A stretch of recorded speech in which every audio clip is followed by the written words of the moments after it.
Ako ng tilapia tsaka bangus. Yung bangus nilagyan ko ng foil kasi ayan nila yung may walang foil, may sibuyas yan. Ito naman ang tilapia gagawin ko nilagpang. Iwan ko sa Tagalog anong tawag po guys, sa amin kasi ay nilagpang. Lagyan ko siya ng sabaw. Pakita ko sa inyo guys kung paano gagawin yung nilagpang kasi nami-miss ko na yung sa aming putahe. Yan. Yan siya guys. Oh. Diba, dumikit na yung ano. Nakiliskisan kasi dapat wala siyang ano. Hindi siya nakiliskisan. Yan. Gagawin ko siya ng lagpang. Mamaya. Yan. Ang bango, tanggal na yung tanggal na yung balat guys. Ang bangus.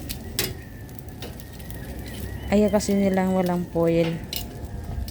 Minsan pag walang foil talaga guys, ilagyan ko siya ng dahon ng saging. Ay may foil, ayan.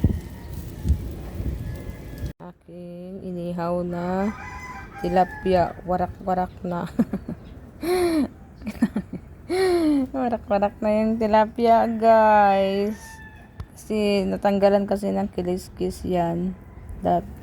May time na ano, ganyan pag-ihaw. Ganyan pag-ihaw guys. Okay lang yan guys. Ang kailangan ko lang dyan laman. Yan. Nahimay ko muna. Nahimay ko na yung kanina. Yan, ganyan siya. Tapos, yung konti na lang yung mga laman-laman. Pakulo ko ng tubig para sa sabaw dito sa nilagpang. Krus-krison siya, krus-krison.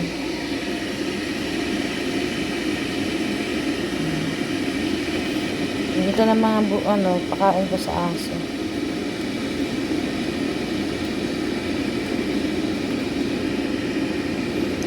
Kailangan himayin siya, may tinik. May tinik siya guys, may tinik.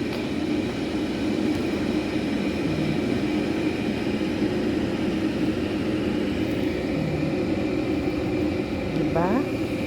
Yung luto kang nilagpang. Hindi ako sibuyas. May maliliit na hiwa.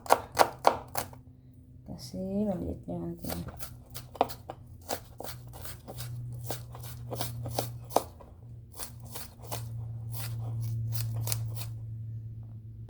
kamatis.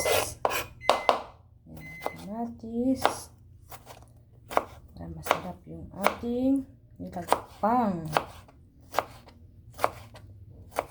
Sa amin kasi guys, lagi kami nagninilagpang kasi yung namin malapit sa sapa, lang kami ng fresh na isda, tilapia. Tapos lagyan ko ng sili.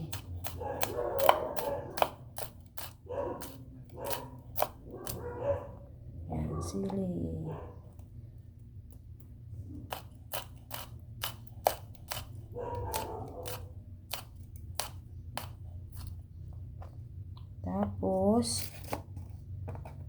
Tapos yun guys, lagay ko na dito. Yan, lagay ko siya dito.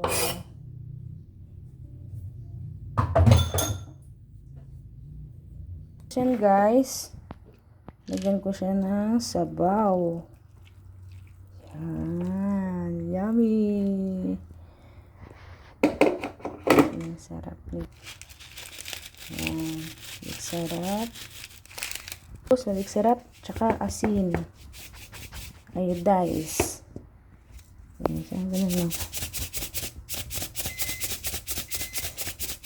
Yan, iodize yun guys. Saluin ko na siya. Yan, ang nilagpang namin guys sa amin. Yummy, ang sarap-sarap. Yan na guys, tapos na. Ganito lang pagka sa nilagpang sa amin. Yan. Kung nakaranas kayo ng ganito guys, Comment lang kayo sa akin kung kayo nakaranas na ng ganito pagkaluto. Yan. Naamoy ko na yung ano guys, yung sili sa sibuyas. Yan guys, kain na tayo. Yan ang nilagpang.